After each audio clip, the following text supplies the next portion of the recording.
this is my topping for tiger bread. So when you make tiger bread, you put on this topping over the top of the loaf. So basically it makes this beautiful, delicious, crusty, sweet and savoury, sort of salty topping. It's just delicious. So in here we have 80 grams of brown rice flour. You could use white rice flour. I've got 2 grams of salt, 4 grams of easy bake or instant yeast, so about half a sachet of fast action yeast, and I've got 5 grams of sesame oil, roasted sesame oil there. You could use vegetable oil if you wanted to, if you didn't have any toasted sesame oil. And then I'm going to add 60 grams of water. So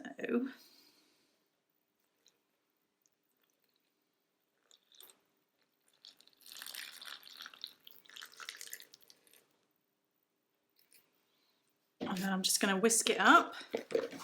I've got here a simple white dough, so 500 grams of strong white bread flour, 10 grams of fine sea salt, a sachet or half a sachet if you've got more time, of easy bake yeast, instant yeast, fast action.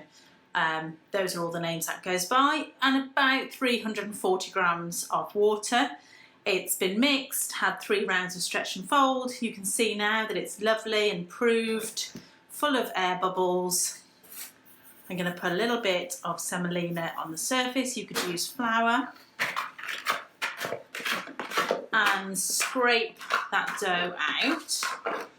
And what I'm going to do with this is shape it into a bloomer shape, pop it onto this tray, and then cover it with the tiger bread paste. So I take the 2 top corners out like cat ears, fold them into the centre, 2 bottom corners out and fold them into the centre, and then fold the dough down. Okay, so I've got a nice tight bloomer shape. Look at those bubbles. Just going to burst the bigger ones of those. Okay, so that now goes onto my tray.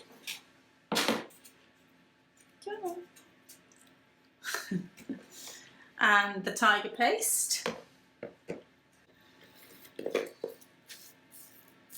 I'm just going to add a little tiny bit more water to that, just because it's brown rice flour. It's absorbed a little bit more water. So I'm just going to adjust it slightly to make it easier to apply to the top, because if it's too lumpy, it just creates big lumps. So I'd say I've probably added another 10-15 grams of water there. Okay, so you can see the consistency it's at now. That's much easier to spread onto the top of this loaf. You could just as easily make little tiger rolls if you wanted to, just by making 6 to 8 rolls from the same amount of dough, and then spreading a small amount of this on the top. So I'm spreading it over, and it's going to prove, and as it proves, that'll spread it further. It'll start to break up, and then when it goes into the oven, the heat of the oven and the oven spring will cause it to crackle all over, and you get that lovely cracked surface. And it's really lovely. It's a crusty treat. Okay, so that's going to have at least half an hour in a warm room, perhaps longer in a cool room, just to prove and be ready to bake. Here it is, straight out the oven. Let's just check its internal temperature. It needs to come to 88 degrees centigrade in the centre. I normally wait for it to get to 90. Good, all even bake round. You can see these lovely, it's hot, crackly, crunchy coating on there. It's delicious when we eat into it. So let's have a quick look on the bottom. There you are, baked through. Knocks hollow. Great.